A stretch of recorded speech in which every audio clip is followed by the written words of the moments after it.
So our group's topic was getting to know and follow Jesus better. The articles that we read were Rediscovering Jesus by Timothy Schilling and A Friend in God from William A. Barry. And then our prayer experience was Call of the King, and we watched Lord of the Rings and connected it to multiple sub themes that we saw in these articles. I'm Ben Adkins. I'm Rudra Patel. I'm Reese Hosfeld. Luke Source. Exercise, I tried to think about God and asked him to help me understand his call. I imagined a king picked by God who wants to fix all the bad stuff in the world, like being sick, having poverty, and just any bad things that are going on. He said anyone who wants to help has to work with him and share in everything he does. I thought about myself being part of that, and it kind of made me feel excited, but also nervous, because it sounded like a lot of work, and I don't know if I was prepared for all of that. It also made me think about my own heroes and people I look up to, like my parents, friends, and coworkers.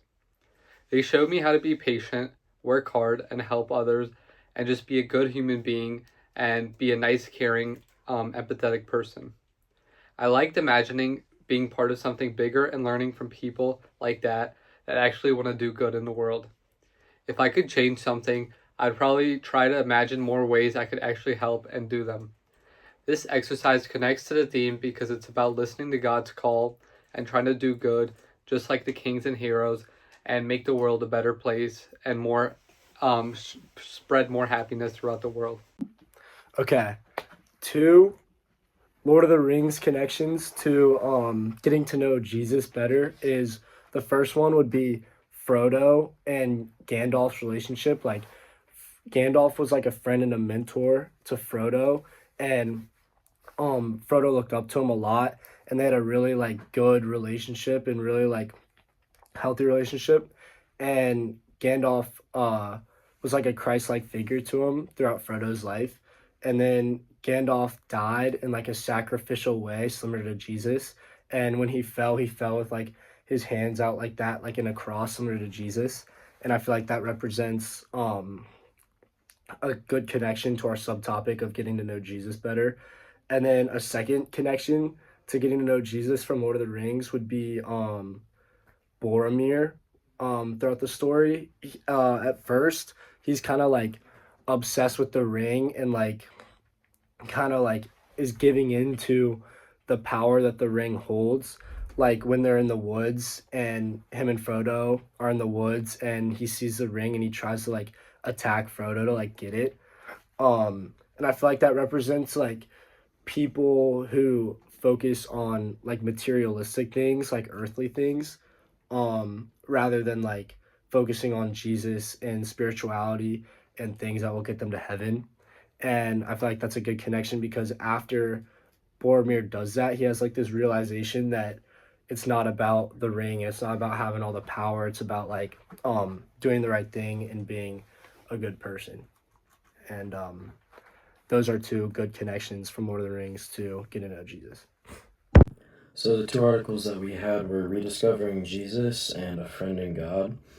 Rediscovering Jesus is talking about how we need to encounter him in a personal and experiential way rather than just simply living this abstract idea throughout our lives.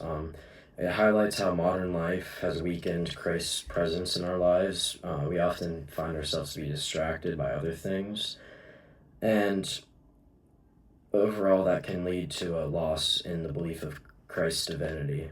And then Friend in God talks about how God desires to have a personal relationship with each and every one of us, and that none of us are special, and that he communicates to us through the ordinary events in our lives.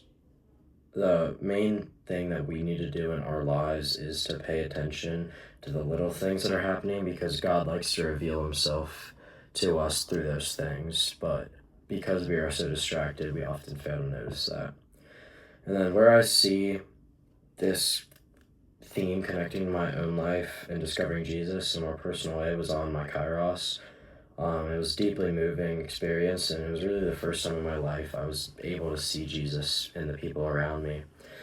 The stresses of everyday life and those distractions that I mentioned earlier were kind of removed, and it made it a lot easier to connect with him. And then, like, just opening myself up and listening to other people open up, it made me realize, like, where his presence is in my everyday life.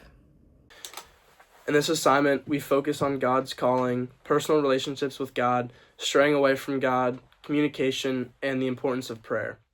These themes go hand in hand with Week 2's theme, walking with Christ through standards, choices, and values. A personal relationship with God means conversing with Him through prayer rather than just talking at Him, and understanding His path for you, among other things. In To Walk with Christ, Lawrence Gooley says, "You experience the mystery of who Jesus is, of how Jesus calls to you, and who He chooses you to be. By understanding His path for us, we are left with choices to make. Through our actions, we choose how closely we follow God and His path. We do this by making decisions between doing what's right and sin. Doing the correct things like praying, acts of service, reading the Bible, and helping others will bring us closer to God. On the other hand, sin will obviously damage our relationship with God. However, when we sin, God will accept us back. When we sin, we are posed with another decision, coming back to God. These choices and decisions are influenced by our core values and standards that God created us with. This connects to Part C of this assignment, determining our values. Throughout our life and experiences, as we walk with Christ and get to know and follow Jesus better, we start to understand our values He shaped us with.